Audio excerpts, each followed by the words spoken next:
हाँ जी, सत श्री अकाल जी सारिਆਂ ਨੂੰ। उम्मीद करदी हाँ तुसीं सारे ठीक ठाक होवोगे। सारे मैनू बोल रहे सी कि PSSB लेबर इंस्पैक्टर का सिलेबस थोड़ा जिहा शेयर कर दो। सिलेबस की एज सच डिटेल्ड नोटिफिकेशन साडे को नहीं आई, बट PSSB ग्रेड C की पोस्ट है तो सिलेबस जिहड़ा वो पटवारी वर्गा देखने नू मिलेगा। जो पटवारी का सिलेबस सी उही ऑलमोस्ट सिलेबस इहदा रहन वाला है।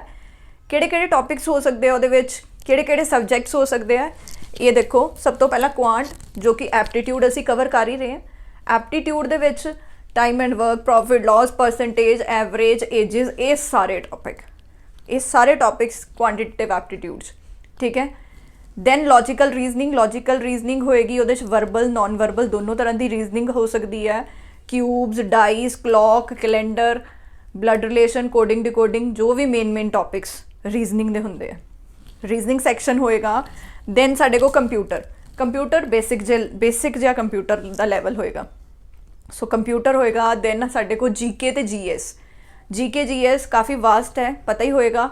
जीके जीएस दे विच मेन किहड़े टॉपिक्स हो सकते। इंडियन पॉलिटी बहुत इंपॉर्टेंट है, पॉलिटी से क्वेश्चन आ सकते हैं। दैन पंजाब जीके कह सकते हैं, या फिर हिस्टरी ऑफ पंजाब कह सकते हैं। History of Punjab, history of India, sports, literature, ये सारे टॉपिक्स।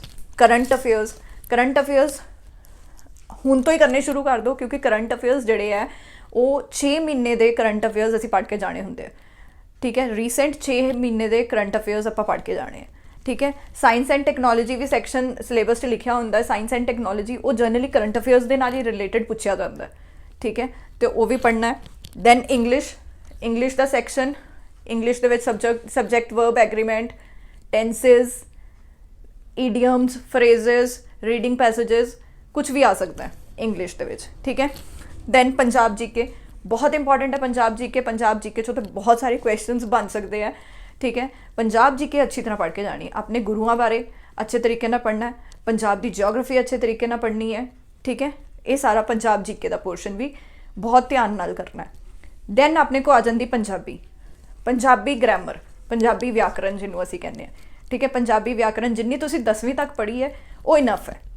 10वीं तक के सारे पंजाबी व्याकरण के टॉपिक्स अगर चंगी तरह पढ़ लो वो मोर दैन इनफ है, ठीक है। तो व्याकरण ये पंजाबी का पेपर क्वालीफाइंग होंदा है। सैट ए भी आऊगा, मतलब पेपर ए भी आएगी पंजाबी, पेपर बी भी थोड़ी जी पंजाबी देखने को मिल सकती है। पेपर ए क्वालीफाइंग होंदा है, पता ही होएगा, वो जरूरी है पेपर ए, ठीक है। पंजाबी जरूरी है, ठीक है। तो पंजाबी भी अच्छे तरीके ना पंजाबी व्याकरण तुसीं पढ़ लेनी है। उम्मीद करती हैं थोड़ा जिहा क्लीयर होया होएगा कि इसका सिलेबस किद्दां दा देखने को मिलेगा, ठीक है। अपनी तैयारी शुरू करो। सेम तरह का सिलेबस है जो असी पहला पेपर पटवारी एक्साइज इंस्पैक्टर का दिता है, तो उही तरह का सिलेबस सानू देखने को मिलेगा। तैयारी अपनी शुरू रखो। तैयारी हुण तो ही असी शुरू कर देनी है, ठीक है। तो पेपर कुछ ज़्यादा औखा भी नहीं होएगा, पर कुछ ज़्यादा सौखा भी नहीं होएगा। सो लैवल असी इन पेपर का अच्छा ही मान के चलांगे, ठीक है जी। Thank you so much.